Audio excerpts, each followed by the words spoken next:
22 April Jammu কাশ্মীরের পহেলগাঁও সন্ত্রাসী হামলায় 26 থেকে 28 জন ভারতীয় নাগরিক নিহত হয়। এর মধ্যে বেশিরভাগই হিন্দু পর্যটক ছিলেন। দ্য রেজিস্ট্যান্ট ফ্রন্ট দায় স্বীকার করে, যার সঙ্গে লস্কর তৈয়বার যোগ। ভারত ও পাকিস্তানকে দায়ী করে। 23 থেকে 25 এপ্রিল ভারতের পাকিস্তানি কূটনীতিকদের বহিষ্কার করে, সিন্ধু জল চুক্তি বাতিল করে। আটারি ওয়াঘা সীমান্ত বন্ধ, পাকিস্তানে থাকা ভারতীয়দের 1 মের মধ্যে ফেরার নির্দেশ। 24 এপ্রিল থেকে নিয়ন্ত্রণ রেখায় এলওসি সংঘর্ষ শুরু। 3 মে পাকিস্তান ব্যালিস্টিক মিসাইল পরীক্ষা করে এবং ভারত সামরিক মহড়া শুরু করে। 6 থেকে 7 মে ভারত অপারেশন সিন্ধুর নামে পাকিস্তানি পিওকে 9টি স্থানে মিসাইল হামলা চালায়।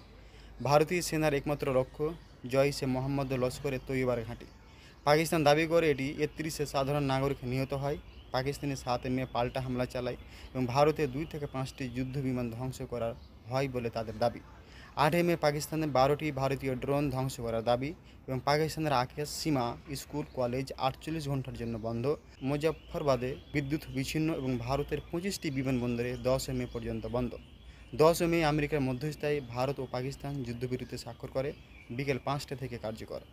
ভারত পাকিস্তানের সঙ্গে বাণিজ্যিক বন্ধ করে এবং পাকিস্তানি ইউটিউব চ্যানেল নিষিদ্ধ করে।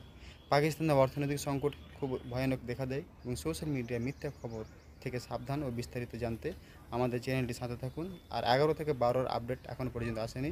সন্ধ্যার সময় আমি এই 11 থেকে 12 আপডেটটা নিয়ে আসবো। ধন্যবাদ।